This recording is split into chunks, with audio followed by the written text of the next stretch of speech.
Hello everyone, welcome back to my YouTube channel doctor Kapil Dhawan. आज मैं आपसे डिस्कस करूंगा कि आपको इंटरव्यू में जीके और सब्जेक्ट दोनों के कौन कौन से टॉपिक आपको प्रिपेयर करने हैं और किस तरीके से करने हैं। ठीक है, आपको बोर्ड पर किस तरीके से इन चीज़ों को रिप्रेजेंट करना है, इसके बारे में आपसे डिस्कस करूंगा। सबसे पहले तो मैं आपको बता दूं, क्योंकि आपकी इतनी सारी क्वेरीज आई थी कि जीके को लेकर और मेनली सब्जेक्ट को लेकर, क्योंकि आपने कहा था कि सब्जेक्ट में सर हम पूरी यूनिट पढ़े या पूरा चैप्टर पढ़ लें। क्योंकि आपको पता है अच्छे से कि इंटरव्यू जो होता है वो आपका ऐसा तो है नहीं कि आपको बस बोल दिया आपको बोल दिया कि ये वाला टॉपिक पढ़ाना है, उसके बाद कंप्लीटली आप लगातार पढ़ाते गए, ऐसा तो होता नहीं है। वो आपको मुश्किल से 4 या 5 मिनट देंगे, ठीक है, और हो सकता है आपको 1-2 मिनट में फ्री कर दें। मतलब आप जैसे बोर्ड पे गए, आपने कुछ चीज़ें पढ़ाई, उनको लगा बहुत अच्छा है तो वो आपसे पढ़ लेंगे। आपको लगा कि उनको लगा कि थोड़ा सा यार कुछ बात है या फिर हमें कुछ और आगे बढ़ना चाहिए, ठीक है, तो वो आपसे 1-2 मिनट में आपको फ्री करके जो नेक्स्ट टॉपिक है उस पर आ जाएंगे। तो देखो, जीके और सब्जेक्ट में कौन से टॉपिक प्रिपेयर करने हैं, कौन से नहीं करने, इसकी मैंने पूरी लिस्ट बनाई हुई है आज, जीके के टॉपिक्स की भी और साथ में सब्जेक्ट के टॉपिक्स की भी। ठीक है, तो उसको मैं बताऊंगा आपको प्रॉपरली। इससे पहले मैं आपको 1-2 बातें बता दूं कि जैसे ही आप इंटरव्यू हॉल में घुसोगे इंटरव्यू के लिए, सबसे पहले तो आपको वैसे ही पढ़ाना है जैसे कि वो बोलें। अगर वो आपसे बोल रहे हैं कि आप केवल जो चेयर है वहां पर बैठे बैठे पढ़ाइए, तो आप बैठे बैठे उनको समझाना। ठीक है, मतलब ओरली आपको समझाना है। ठीक है, वो एक तरीका हो गया वाइवा। ठीक है, उसके अलावा अगर आपसे वो बोले कि सामने आपके टेबल पर एक रखा हुआ है नोटपैड, एक रखा हुआ है पेन, तो आप नोटपैड और पेन से पढ़ाइए, तो आप उनसे पढ़ाना। आपको बोले कि बोर्ड पर जाइए, क्योंकि मेरा मोर देन 50% जो इंटरव्यू हुआ था वो हुआ था बोर्ड पर, तो मेरे से बोला गया था कि आप बोर्ड पर जाइए, बोर्ड पर पढ़ाइए, तो वो बोल देंगे आपको। ठीक है, आपको आगे से कुछ भी इनिशिएट नहीं करना है, जैसे वो बोले वैसे ही करना है आपको। पहली बात तो ये। दूसरी बात, अगर आप बोर्ड पर जा रहे हो तो बोर्ड पर जाते ही जो टॉपिक आपको बोला गया है, तो आप सेंटर में उसका नाम लिखना टॉपिक का, और यहाँ पर डेट लिखना, डेट और मतलब टॉपिक का नाम ये जरूर लिखना। इससे क्या है, एक अच्छे टीचर की एक साइन होता है, निशानी होती है, जिससे पता चलता है कि हाँ, कि इनको पढ़ाना अच्छा आता है और ये बहुत सिस्टमेटिकली पढ़ाते हैं। क्योंकि सिस्टमेटिक चीज़ों का ही यहाँ पर आपका टेस्ट हो रहा है कि आप किस तरीके से वहाँ पर चीज़ों को रिप्रेजेंट कर रहे हो। ठीक है, तो देखो, मैं जीके की टॉपिक और इस पर मैं बात करूंगा प्रॉपरली, लेकिन 2 बातों का ध्यान रखना है कि जैसे वो बोल रहे हैं इंटरव्यूअर, ठीक है, वैसे ही आपको पढ़ाना है, बोर्ड पर, नोटबुक पर या फिर ओरली जैसे वो बोले वैसे करना है। दूसरा, जैसे ही आप बोर्ड पर जाओगे तो वहां पर आपको सबसे पहले इधर एलएचएस पर यहाँ पर लिखनी है डेट, और इधर आपको लिखना है, इधर यहाँ पर आपको क्या लिखना है, नेम ऑफ टॉपिक, जो भी टॉपिक आप पढ़ा रहे हो। क्लियर? और जो वो बोले कोशिश करना कि आपको वो टॉपिक आता हो। अगर वो नहीं आता, आप कुछ और पढ़ के आए हो, ठीक है, तो आप उसके बारे में एक बार उनसे रिक्वेस्ट करना कि सर मेरा ये वाला टॉपिक प्रिपेयर नहीं है, या फिर मैं और भी अच्छे से इस टॉपिक को प्रिपेयर करके आया हूँ। आप बता देना, कोई इसमें कोई इशू नहीं है। अगर वो बोलते हैं कि ठीक है, आप जो पढ़ के आए हो आप उसको एक्सप्लेन कर दो, तो ठीक है। और अगर नहीं करते तो फिर या तो अगर उस जो टॉपिक इंटरव्यूअर ने बोला है उसके बारे में आपको नॉलेज होगी तो ठीक है, नहीं होगी तो सीधा उस पर मैनिपुलेशन मत करना, उस पर सॉरी बोल के आप आगे बढ़ना, सॉरी सर मुझे इसकी कोई नॉलेज नहीं है। ठीक है, इस तरीके से बोल के आपको आगे निकल लेना है। मेनली तो आपको सिर्फ सॉरी ही बोलना है, आगे ज़्यादा कुछ नहीं बोलना। मतलब जितना मिनिमम बोलोगे और एकदम बैलेंस्ड बोलोगे, उतना ही आपका इंटरव्यू अच्छा जाएगा। ठीक है, इंटरव्यू में ये मैटर नहीं करता कि आपने कितना ज़्यादा पढ़ाया है, ये मैटर नहीं करता आपने कितने क्वेश्चंस का आंसर किया है। ठीक है, आपने मतलब आपसे जो पूछा गया कि आपने सभी क्वेश्चंस का आंसर किया, ये मैटर नहीं करता। उसमें मैटर करता है कि आपसे जो क्वेश्चन पूछे गए उसका आपने कॉन्फिडेंटली और प्रॉपर तरीके से सिस्टमेटिकली आंसर किया नहीं किया। अगर आपको कोई नहीं आता तो आप सॉरी बोल के आगे निकले, आपने कितना मैनिपुलेशन किया, ये नेगेटिव इंपैक्ट डालता है इंटरव्यू पर। ठीक है, तो इन चीज़ों से थोड़ा बचना। क्लियर? बाकी मैंने इंटरव्यू पर बहुत सारी वीडियो बनाई हुई है। आज जो अपनी वीडियो है ये जीके और सब्जेक्ट के टॉपिक पर बेस्ड है। कौन कौन से टॉपिक पढ़ने हैं मैंने उसकी एक टेबल बनाई हुई है, आपको मैं प्रॉपरली एक्सप्लेन करूंगा। ठीक है, सबसे पहले मैं आपको बताता हूँ जीके के क्वेश्चन पर, क्योंकि देखो अपने जो इंटरव्यू होता है उसमें बोर्ड मेंबर बैठते हैं 3, जिसमें एक तो अपने होते हैं आरपीएससी के मेंबर या फिर आरपीएससी के अध्यक्ष भी हो सकते हैं वो, ठीक है, और 2 होते हैं अपने सब्जेक्ट एक्सपर्ट। तो सबसे पहले अगर कोई क्वेरी स्टार्ट होती है तो वो बोर्ड मेंबर से होती है, जो आरपीएससी के अध्यक्ष हैं और या आरपीएससी के सदस्य हैं, वहां से स्टार्ट होती है वो। ठीक है, तो जनरली जब वहां से स्टार्ट होगी तो सीधी सी बात है, वो सब्जेक्ट के एक्सपर्ट होंगे तो पूछ लेंगे, नहीं होंगे तो वो जनरली जीके पर बेस सवाल करते हैं। अब जीके पर बेस कौन कौन सवाल हो सकते हैं, इस पर मैंने कभी ये बनाई हुई है टेबल, इसमें देखना आप एक बार। ठीक है, मतलब इसको देखना, ये टॉपिक्स ऑफ इंटरव्यू किसके, जीके के। तो यहाँ पर इसको देखना भाई साहब, इसमें मैंने आपको बताया, ये चीज़ें मैंने लिख दी हैं, क्योंकि इस पर मैंने जब एक बार बताया था कि जीके में आपको ये पढ़ना है, तो फिर उसके बाद भी आपकी बहुत सारी क्वेरीज थी कि सर हमें बता दो कि जीके में कौन कौन से टॉपिक प्रिपेयर करें, वो एक बार हमें बता दो अच्छे से। तो देखो, जीके में आपको about your area, speciality, art and culture, like मतलब इसमें आपको क्या पढ़ना है कि आप जिस एरिया में रहते हो, जो जिला है वो तो है ही है, उसमें भी किस एरिया में रहते हो आप। अगर वहाँ की कोई स्टेट लेवल पर या इंडियन लेवल पर कोई उसकी स्पेशलिटी है तो उसके बारे में आपको नॉलेज होनी चाहिए। ठीक है, मतलब स्पेशलिटी और ये आर्ट कल्चर के रिगार्डिंग हो तो ज़्यादा अच्छा है। ठीक है, नहीं तो जैसे कि यहाँ पर अपन बोल रहे हैं डायलेक्ट्स, आउटफिट्स और सम हिस्ट्री ऑफ किंग्स, ये हो गया मतलब बोलियां, मतलब आपके एरिया की बोली किस प्रकार की है, डायलेक्ट्स हो गया। आउटफिट, आपके वहाँ का जो पहनावा है वो मतलब वेशभूषा हो गया, ठीक है, वो किस तरीके की है उसके बारे में आपको पता रहना चाहिए। अगर वहाँ का कोई फेमस प्रिंट है, जैसे मेरे से पूछा था कि आप किस एरिया से हो, तो मैंने बोला था मैं सांगनेर एरिया से हूँ, सांगनेर जयपुर। तो उन्होंने बोला था कि सांगनेर का कुछ फेमस है क्या वहाँ पर कोई प्रिंट, मैंने बोला हाँ, बोले कौन सा प्रिंट, मैंने बोला सांगनेरी प्रिंट वहाँ का फेमस है। तो इस तरीके से आपको बताना है। अगर वहाँ की कोई स्पेशल बोली है उस एरिया की, और हर हर एरिया की क्या होती है, स्पेशल बोली होती है, तो उसके बारे में आपको बताना है अगर वो पूछे तो, ठीक है। आउटफिट्स, सम टाइम अगर कोई बहुत गजब का किंग हुआ है, कोई राजा हुआ है, तो उसके बारे में भी आपको बताना है, ठीक है। अगर कोई बड़ा राजा हुआ है आपके एरिया का तो वो बताना है। जैसे जनरली अपन मेवाड़, मारवाड़, जोधपुर, जयपुर जो है, इनके बारे में अपन बहुत डिस्कशन करते हैं, ठीक है। अगर कोई इन एरिया से है तो उनको तो बड़े बड़े जो राजा हैं उनके बारे में पता करना ही है, उनके बारे में नॉलेज होनी चाहिए उनको, ठीक है। तो ये तो हो गया क्या कि आपका जो एरिया है उसके बारे में, ठीक है। और वहाँ की क्या हिस्ट्री रही है, हिस्ट्री भी आपको वहाँ की पता होनी चाहिए। हिस्ट्री, हिस्ट्री में कौन आ गया, वहाँ के किंग आ गए, और वहाँ का आर्ट कल्चर आ गया, और मेनली अभी जो वहाँ का फेमस है वो चीज़, ठीक है। दूसरा क्या है कि एनी प्रोजेक्ट और स्कीम, अब आपके एरिया में, ठीक है, कौन सी स्कीम चल रही है। एक तो आपके एरिया की, वो तो चाहे छोटी हो बड़ी हो आपको पता होनी चाहिए, ठीक है। वो चाहे डिस्ट्रिक्ट लेवल पे हो, चाहे मतलब इंडियन लेवल पर हो, ठीक है, स्टेट लेवल पर हो, चाहे इंटरनेशनल लेवल पर हो, वो तो आपको पता होनी चाहिए। लेकिन आपको डिस्ट्रिक्ट और साथ में साथ जो राजस्थान स्टेट है इसकी स्कीम भी कुछ आपको पता होनी चाहिए, ठीक है। जैसे अभी हाल ही में जो अमृत योजना के तहत बहुत सारे स्टेशनों को क्या कर रहे हैं, उसमें शामिल कर रहे हैं, ये एक इंडियन लेवल पर चल रही है। लेकिन आपके वहां पर स्टेट में कुछ है क्या, आपके स्टेट में नहीं तो आपकी जो आपका एरिया है उसको लेकर अगर वहां पर कोई बड़ा प्रोजेक्ट या स्कीम लॉन्च हुई है तो उसके बारे में आपको पता होना चाहिए। तीसरा क्या है, एनवायरमेंटल बेस्ड। अब ध्यान रखना, एनवायरमेंट के बेस पर आपसे सवाल पूछे जाएंगे। मतलब जैसे कि मैंने बोला ग्लोबल वार्मिंग पर सवाल पूछ सकते हैं, ग्रीन हाउस इफेक्ट पर सवाल पूछ सकते हैं, ग्रीन हाउस गैसेस पर पूछ सकते हैं, आप इसके लिए क्या प्रयास कर रहे हो इस एनवायरमेंट को बचाने के लिए, ठीक है, इस पर पूछ सकते हैं, ओजोन लेयर पर पूछ सकते हैं। तो ये चीजें ऐसी हैं जो एक जनरल साइंस की हैं, जो ऐसा नहीं है कि अगर कोई केमिस्ट्री से है, फिजिक्स से है तो इनको ही पता होनी चाहिए, ये सबको पता होना चाहिए। जो कोई आर्ट्स स्ट्रीम से भी है, कॉमर्स स्ट्रीम के जो सब्जेक्ट है उनसे हैं, तो ये सबको पता होने चाहिए कि एनवायरमेंटल बेस्ड जितनी भी चीजें हैं वो सबको आनी चाहिए, क्योंकि एनवायरमेंट में सब रहते हैं ना भाई सब, ठीक है। एनवायरमेंट जो इफेक्ट पड़ रहा है इसके बारे में, इसको इसको कैसे बचाया जाए, इससे कैसे बचें, और हम इसके लिए क्या प्रयास कर सकते हैं, तो वो तो सबको आना चाहिए, ठीक है। तो एनवायरमेंटल बेस्ड तो आपको मतलब कुछ चीज़ें तो आपको प्रिपेयर करके ही जानी है, क्लियर है। इसके अलावा डिस्ट्रिक्ट लेवल नॉलेज, मतलब आपका जो जिला है उस लेवल उसकी भी आपको नॉलेज होनी चाहिए, डिस्ट्रिक्ट लेवल की, ठीक है। मतलब जिला जो जिस जिले में आप रह रहे हो उसकी तो नॉलेज रखना ही रखना। और हाल ही में जिले और बदले हैं भी, तो उसके भी आपको उसके बारे में पता होना चाहिए।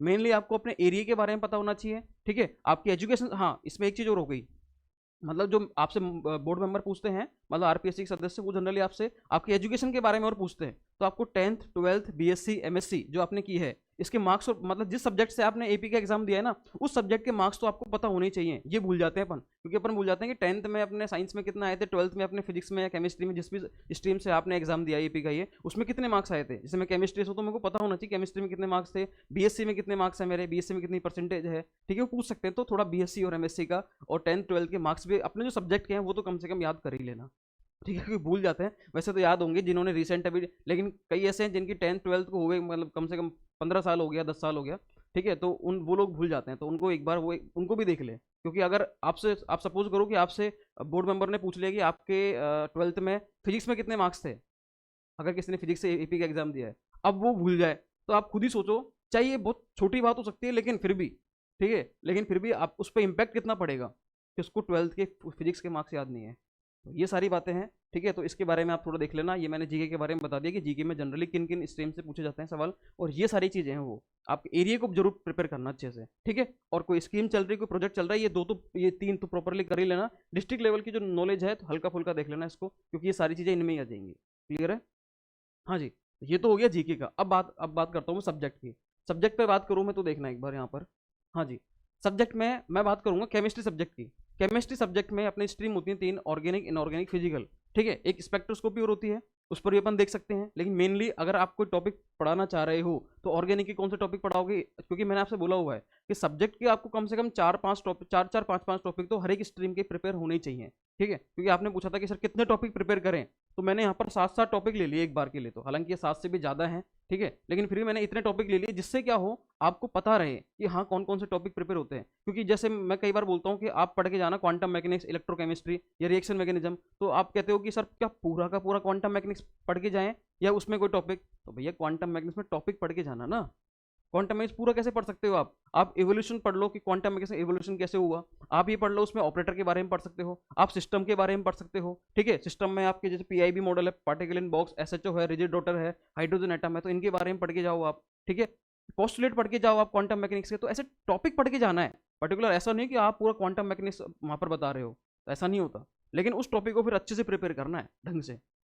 क्लियर है? अगर आप कोई टॉपिक के लिए बोलोगे तो उस टॉपिक को भी मैं पूरा प्रिपेयर करके बता दूंगा। तो देखो, ऑर्गेनिक और इनऑर्गेनिक और फिजिकल तीनों के मैंने क्या किया है, तीनों को डिवाइड करके और इनके मैं टॉपिक बता रहा हूँ यहाँ पर कि कौन कौन से टॉपिक आप प्रिपेयर कर सकते हो। ये मेरा ओपिनियन है, आप इसको चेंज भी कर सकते हो, लेकिन मैंने आपको एक बताया है कि किस तरीके से आप उस टॉपिक को प्रिपेयर करोगे। ठीक है, कौन कौन से टॉपिक प्रिपेयर करोगे आप। क्लियर है? तो आप 4 4 5 5 टॉपिक इनमें से कोई सेलेक्ट कर लेना, या और भी बहुत सारे हैं अभी, तो इसकी तो लिस्ट है बहुत बड़ी, लेकिन मैंने अगर मैं सारी दे देता तो फिर आप वापस से हो जाते कंफ्यूज कि भैया कि अब तो मैं कौन सा पढ़ूं। क्योंकि केमिस्ट्री में जनरली क्या है, अपन जनरली एक ही चीज को लेकर चलते हैं। अगर किसी का ऑर्गेनिक जो है वो वीक है तो वो क्या करता है, इनऑर्गेनिक और फिजिकल के बेस पर चीज़ों को आगे बढ़ाता है, और फिजिकल में मैंने बहुत सारी चीज़ें ली हुई यहाँ पर। और अगर कोई ऑर्गेनिक अच्छी लगती है तो वो ऑर्गेनिक और इनऑर्गेनिक के बेस पर आता है, तो उसका फिजिकल जनरली वीक हो जाता है फिर वो। ठीक है, उस केस में क्या होता है, वो ऑर्गेनिक और इनऑर्गेनिक के टॉपिक्स को ही चूज करता है। लेकिन मैं फिर कह रहा हूँ, इंटरव्यू में यहाँ पर ये मैटर नहीं करेगा आपका कौन सी चीज़ वीक है कौन सी चीज़ स्ट्रॉन्ग है, आप जिस टॉपिक को पढ़ा रहे हो उसको आपने अच्छे से पढ़ाया नहीं पढ़ाया, वो मैटर करेगा। इसलिए आपको तीनों स्ट्रीम के, ऑर्गेनिक, इनऑर्गेनिक, फिजिकल, क्योंकि आप खुद सोचो, बीच में तो रहेंगे अपने बोर्ड मेंबर, ठीक है, आरपीएससी के, इधर रहेंगे अपने सब्जेक्ट एक्सपर्ट दोनों तरफ। अब सब्जेक्ट आपका फिजिकल स्ट्रॉन्ग है और इधर आ गए ऑर्गेनिक के, इधर बैठे इनऑर्गेनिक के, फिर क्या करोगे आप? तो उस केस में तो आप गए फिर। इसलिए आपको तीनों स्ट्रीम पढ़ के जानी है, और तीनों में देखो ज्यादा नहीं, आपको 4 4 5 5 टॉपिक प्रिपेयर करने हैं आपको। ठीक है, जैसे मैं ऑर्गेनिक की बात करूं तो ऑर्गेनिक में आप रिएक्शन मैकेनिज्म को देख लेना, बताओ रिएक्शन मैकेनिज्म होती क्या है, रिएक्शंस के बारे में बताओ, क्या रिएक्टेंट होता है, क्या प्रोडक्ट होता है, क्या कैटलिस्ट होता है, रिएंट में डिफरेंस क्या, रिएजेंट और रिएक्टेंट में डिफरेंस क्या है, ये सारी चीजें बताओ उनको। ठीक है, अटैक कौन करेगा, किस पर अटैक होगा, ये बताओ उनको, सारी चीजें बताओ। और ऑर्गेनिक अगर दोनों चीजें, अगर जो रिएक्टेंट है अपने पास में, मतलब सबस्ट्रेट है, वो दोनों के दोनों ऑर्गेनिक है, तो कौन रिएजेंट होगा और कौन रिएक्टेंट होगा।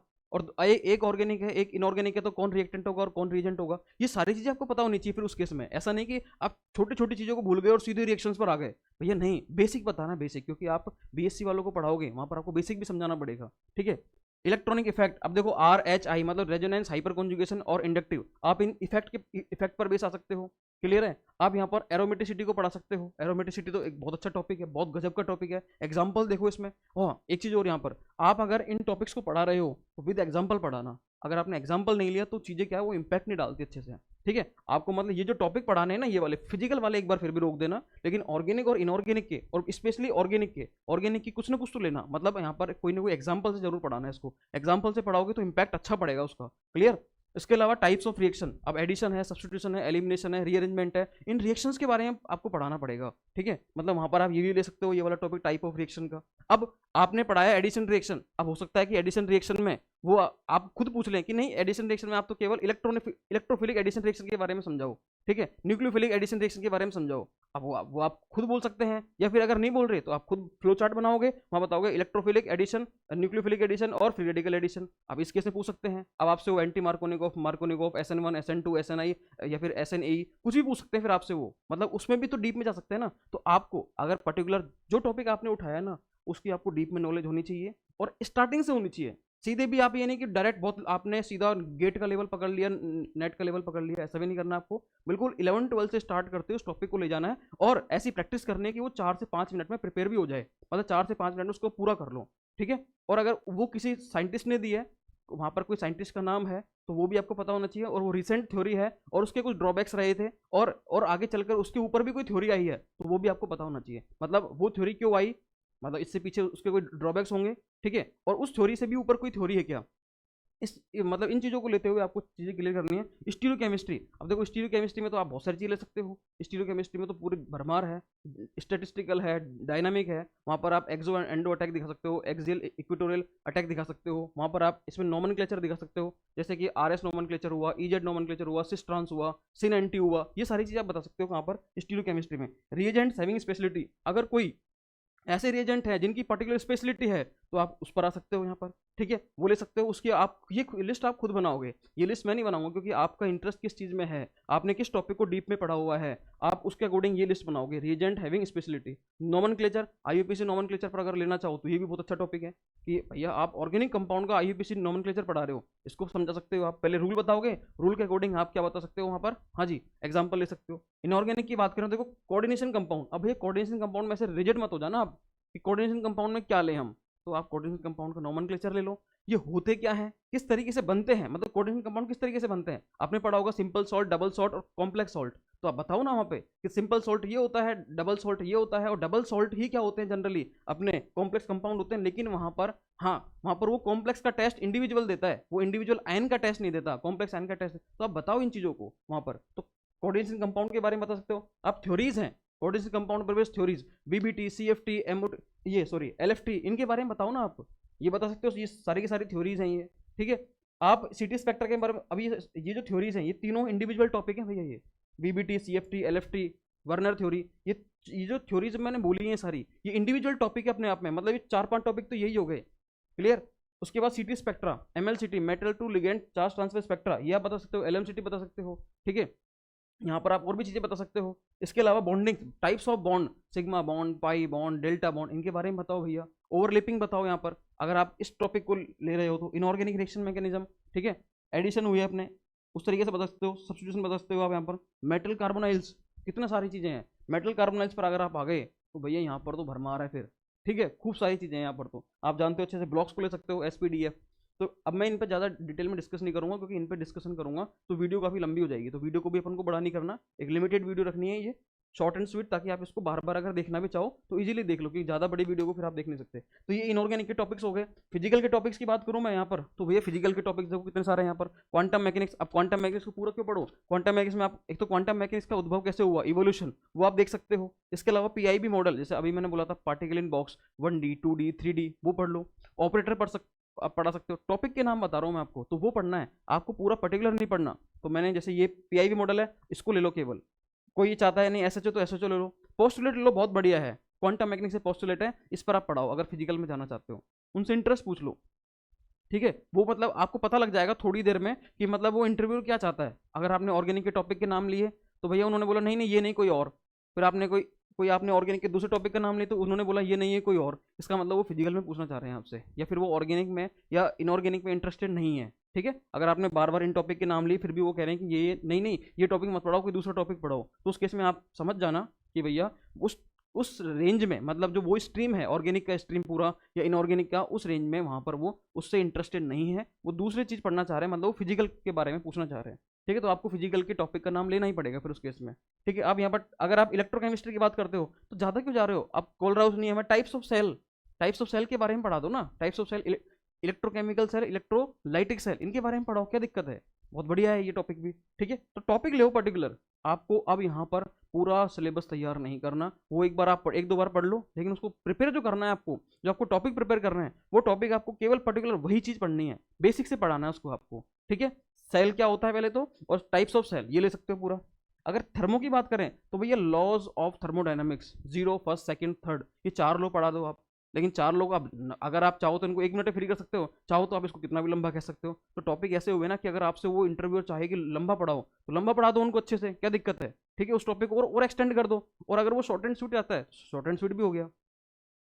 अब आप चाहो इसकी जो प्रॉपर्टीज है, एक्सटेंसिव प्रॉपर्टी, इंटेंसिव प्रॉपर्टी, उस पर आ सकते हो। सिस्टम पर आ सकते हो, ओपन क्लोज या फिर आइसोलेटेड। इसके अलावा मैक्सवेल रिलेशनशिप, इस पर आ सकते हो, मैक्सवेल रिलेशनशिप, ठीक है। इसके अलावा और भी होती हैं अल्टरनेट मैक्सवेल रिलेशनशिप, उन पर आ सकते हो। अब अगर मैं केमिकल काइनेटिक्स की बात करूँ तो ऑर्डर ऑफ रिएक्शन सबसे बेस्ट होता है ये, 0 फर्स्ट सेकंड थर्ड, आप ये वाला टॉपिक ले लो। तो मैं देखो हर एक चैप्टर हर एक यूनिट को मतलब मैंने कवर किया है, और उससे एक एक दो दो टॉपिक तो मैंने लिए ही हैं कम से कम, ठीक है। यहाँ पर तो देखो मैंने 3-4 ले लिए, यहाँ 3-4 ले लिए मैंने, इधर भी मैंने 3-3 4-4 लिए है। इधर अगर मैंने लिया तो बेस्ट टॉपिक ले लिया, ऑर्डर ऑफ रिएक्शन के बारे में बता दो, ठीक है, या फिर बता दो आप मोलिकुलरिटी और ऑर्डर ऑफ रिएक्शन में क्या डिफरेंस है, तो वो चीज़ अलग है, क्लियर। यहाँ पर आप अगर सॉलिड स्टेट लिए तो आप देखो टाइप ऑफ यूनिट सेल बता सकते हो, टाइप ऑफ यूनिट सेल कितने प्रकार की होती है, ये एससीसी, बीसीसी, इस तरीके से एफसीसी वगैरह। पीएफ मतलब पैकिंग फ्रैक्शन के बारे में बता सकते हो, पैकिंग कितने प्रकार की होती है और किस किस तरीके से होती है वो बता दो आप उनको। तो ये सारे टॉपिक्स हैं ये वाले, ठीक है। यहाँ पर मैंने ले लिया, अगर मैं सॉल्यूशन की बात करूँ तो मैंने ले ली कोलिगेटिव प्रॉपर्टीज, अणुसंख्यक गुणधर्म, कितने होते हैं, 4 अपने, ठीक है। तो वो सारी चीजें इनके बारे में बताओ ना आप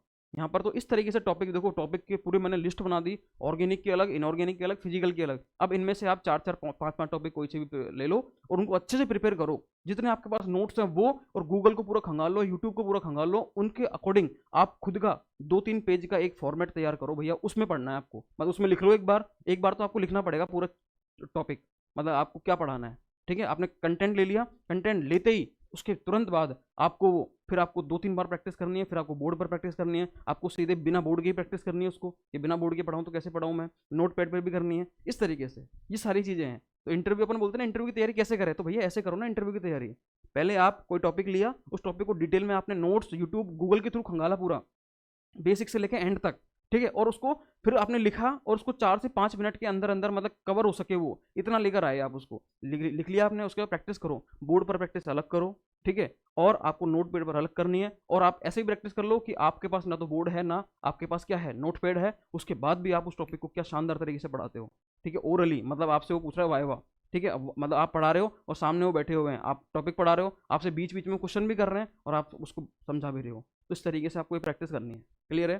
तो ये सारी चीज़ें मैंने बता दी आपको। ऑर्गेनिक, इनऑर्गेनिक, फिजिकल के मैंने आपको टॉपिक बता दिए, मतलब केमिस्ट्री सब्जेक्ट के पूरे टॉपिक बता दिए। जीके के मैंने आपको टॉपिक बता दिए। इंटरव्यू में आपको एंट्री किस तरह से करनी है, किन बातों का ध्यान रखना है, बोर्ड पर जाते टॉपिक को आपको किस तरीके से रिप्रेजेंट करना है, ये मैंने आपको बता दिया। क्लियर है। फिर भी आपकी कोई क्वेरी रहती है तो आप कमेंट बॉक्स में कमेंट कर सकते हैं, ठीक है। और आप हमारे टेलीग्राम चैनल को भी जुड़ सकते हैं। हमारी जो मेल आईडी है work with doctor Kapil Dhawan, इस पर आप मेल कर देना। और अगर आपको पर्सनली मुझसे बात करनी हो तो। क्लियर।